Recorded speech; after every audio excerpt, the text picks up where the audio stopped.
Chapter 9. We passed on El Polo Loco for breakfast and hit the Honest Abe Pancake House down the street that had a tin of real maple syrup at every table and paintings depicting Abraham Lincoln's life of truth on the walls. A waitress was pouring Mrs. Butterworth's syrup into a real maple syrup tin, which would have made Honest Abe split a gut. Deception was everywhere. Mrs. Gladstone had coffee, poached eggs, and dry wheat toast. I had the presidential platter of pigs in a blanket with a large orange juice to keep up my strength. Mrs. Gladstone looked like warmed over oatmeal, and she wasn't talking much either, which is always weird when you've connected with a person one day and the next day they want to take it all back. My dad used to tell me about his big dreams to go into business for himself. Even showed me the business plan he'd written once, but by the next day, he'd given up the whole thing. He didn't want to talk about it. Inconsistency is a royal pain, but I've learned to live with it. Mrs. Gladstone and I headed toward the car in silence. Finally, she said, "I'll be having several meetings with the Springfield staff these next 2 days. Margaret Lundstrom, the manager, is an old friend." "What do you want me to do?" "There is a shoe warehouse store a few blocks away. Perhaps you could use your unique talents there." "You want me to snoop around?" "I didn't say that." I smiled, got her in the back seat, pulled the Cadillac onto the street, turned left by the statue of Abraham Lincoln that was covered with pigeons.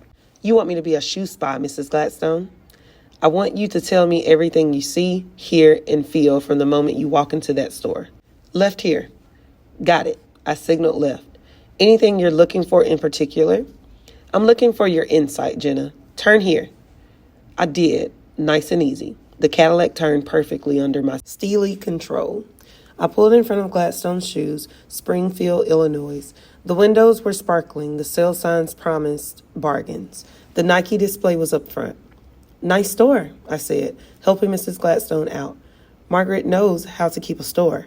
She handed me a piece of paper that had the shoe warehouse's address. "Come back in 3 hours, and for heaven's sake, don't be obvious." She leaned heavily on her cane, walked to the glass-etched G on the door, pushed it open, and limped inside.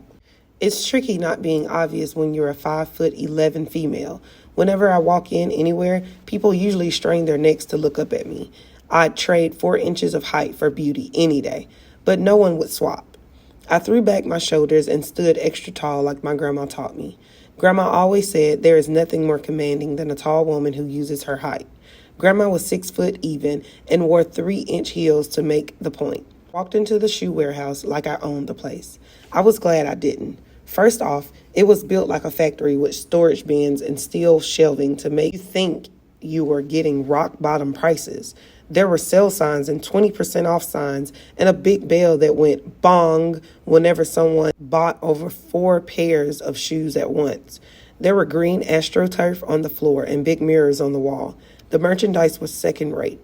I ran my finger over a large yellow display cube, dusty. A small round man wearing a green shoe warehouse shirt sat behind the cash register, drinking noisily from a can of Dr. Pepper. I walked on past the low-end children's section, thinking my spy thoughts. No continuity among styles. Bad displays. Shoes not fully lined. I stopped to watch an exhausted woman with 5 children, all 5 of them trying on shoes. The woman tied red sneakers on her little daughter. "Mommy, they hurt."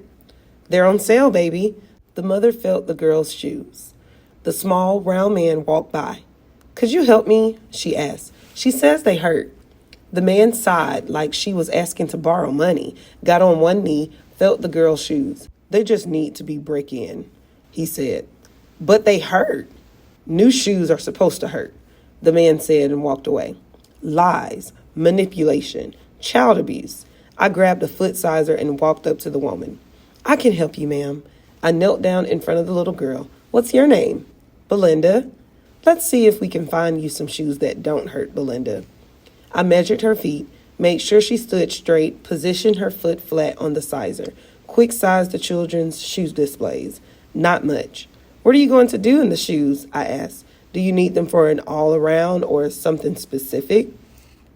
"I'm going to run and jump," Belinda said. Running and jumping. I found 2 size 4s and a decent sneaker with passable padding. I put them on her, laced them up. She bounded around the store.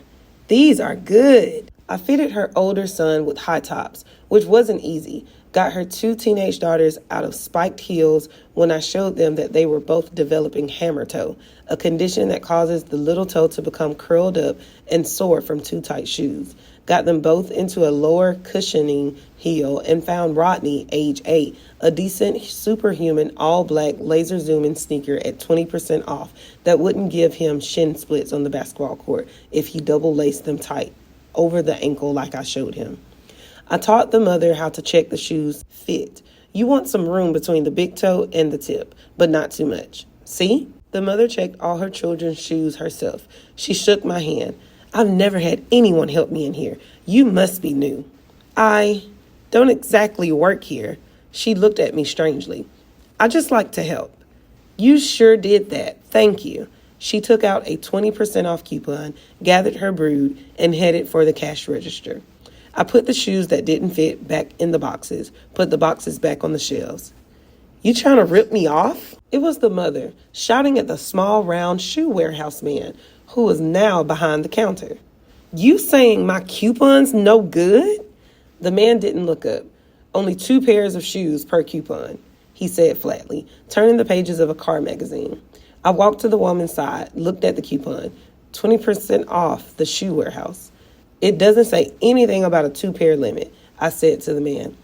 It was a misprint, he said, still reading. I glared at the small, round man who had guilty eyes. Is that an official store policy? Yeah. Do you have it in writing? He shrugged. I said, if you don't have it in writing, sir, you have to honor this coupon. I don't have to do nothing, the man said. The woman was shaking, looking in her wallet. But I can't get all my kids' shoes without that 20%, she said. Store policy, said the man. My insides were steaming. I looked out the window. A large policeman walked by, twirling his nightstick. Stay there, I said to the woman and ran out the door. Officer, we need some help. He puts his hand on his gun, a nice touch, and stormed inside. The law. I showed him the coupon as the round man grew pale. The officer walked toward him. Made a mistake, the small man said, reaching for the coupon. It's good. We'll take it. Sure. The policeman waited until the woman paid for and got her merchandise. He held the door for her as she walked out, buried in shoe boxes and children. He held the door for me, then went back in the store, said something to the small round man who nodded wildly. The policeman walked out the door whistling, tipped his hat to us, and walked off. Another evil retail plot foiled. The woman looked at me over her packages. Who are you anyway, miss? I smiled mysteriously. I wished I was wearing one of those trench coats with the big collars that stand up around the neck. I put on my extra cool driver sunglasses, touched my forehead in a tough guy salute, and walked down the street whistling, just missing a mound of dog poop. We stayed in Springfield for 3 days. I mostly poked around, took stealth walks, and wrote postcards home. I sent Faith a completely black postcard with the word Springfield at night, which should give her a real yuck. I got Mom a postcard of Abraham Lincoln, looking presidential, and wrote, thinking great thoughts, keeping 2.5 car lengths on all major thoroughfares. How's by you? I mailed Grandma a postcard of a field of daisies and told her to pin it on her memory board. I found a card for Opal with an old-fashioned jail and wrote, counting the days till you'll be free. Mrs. Gladstone said I could call home whenever I wanted, but I'm not much of a phone person. I think it's because my dad used to make me answer the phone when I was small, tell people he wasn't home when he was standing right there. I didn't know at the time that he owed those people money. Dad owed more money than he could ever pay back.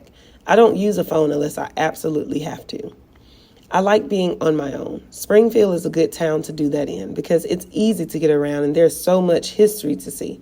I visited Lincoln's tomb twice, stood there on the perfect green grass, and thought about all the greatness and courage of that man.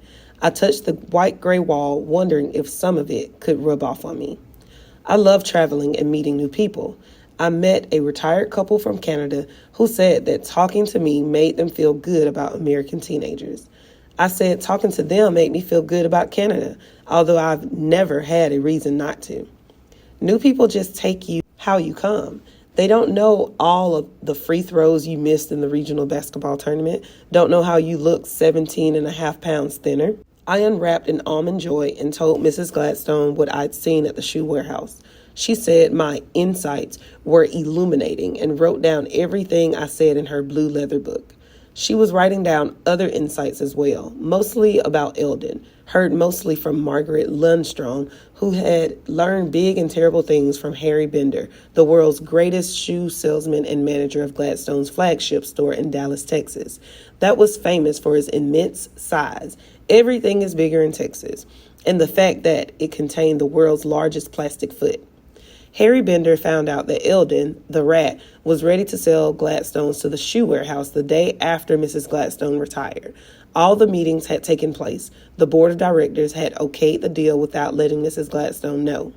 The shoe warehouse wanted to use the Gladstones' name in all their tacky prefab stores so that people would think they were better than they were. Mrs. Gladstone kept talking on her portable phone to Harry Bender about it all the way back to the hotel, saying, "Harry Bender, are you sure?" There'd be a pause and she'd say, "Well, you'd think blood would count for something." I didn't think customers were that dumb, and I said this to Mrs. Gladstone after she hung up. "It's called perception," she answered softly.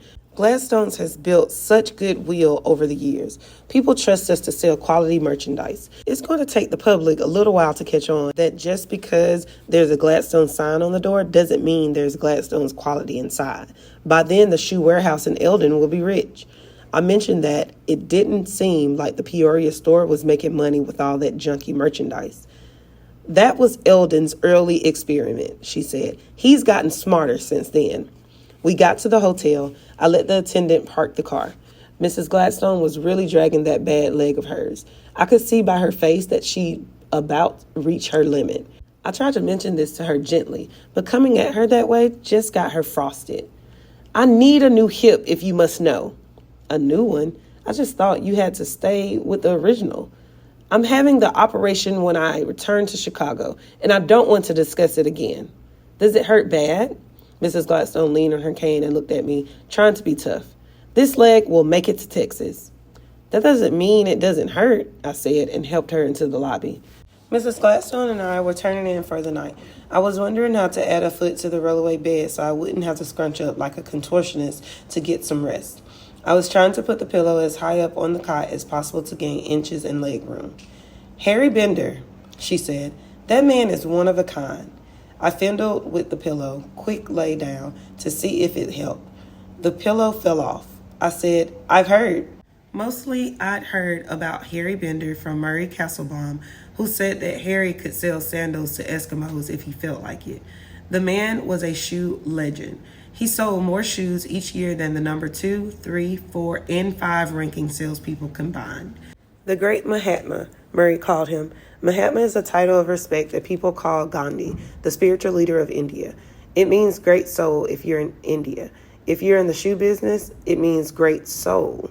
Mahatma Bender, Murray would say, putting his hands together and bowing down. Once he got them in the store, he wouldn't let them out without a sale. The man was like a magnet. People couldn't say no. If you ever meet him, all you got to do is stand there in his presence. Believe me, kid, you'll learn something. Mrs. Gladstone's shoulders dropped like the wind got knocked out of her. "Is everything okay, Mrs. Gladstone?" Mrs. Gladstone looked small and wrinkled, propped up like she was in the bed. "No," she said softly. "No, it's not." My mind raced back to when I was 7 years old. Mom was in the kitchen pouring bourbon down the sink so there wouldn't be any for Dad to drink when he came home, if he came home. Whenever he left, even if it was just to buy cigarettes down the street, I always wondered if I'd see him again. But this night was worse than the others. I was getting peanut butter from the pantry when Dad staggered home loaded. Mom called him an alcoholic, said he needed to get help. I'd never heard him get so angry, shouting that no one had faith in him. What's the big deal about a few drinks? Couldn't a man unwind after a long day at work? He kept yelling, and Mom kept saying she wasn't going to be a codependent anymore, wasn't going to cover up for him. He kicked a big dent in the refrigerator and stormed out. I went out to Mom. She was crying on the kitchen stool, bent over. "Is everything okay?" I asked her. "No," she said. No, it's not. From that day on, I knew Dad would go permanently. When Mom and Dad got divorced, Mom gathered me and Faith on her lap. We're not going to pretend like this hasn't been hard, she said, because it's been very hard. We're not going to pretend that everything's okay, because right now it's not. What we're going to do is talk to each other and let our feelings out and trust that in the process we will find a better life. Deal? Faith said deal and held out her hand. She was smiling. I said deal and held out my hand. I was crying. Mom took both our hands and put them between hers. I felt strength zooming from her hands into mine, right up to my heart.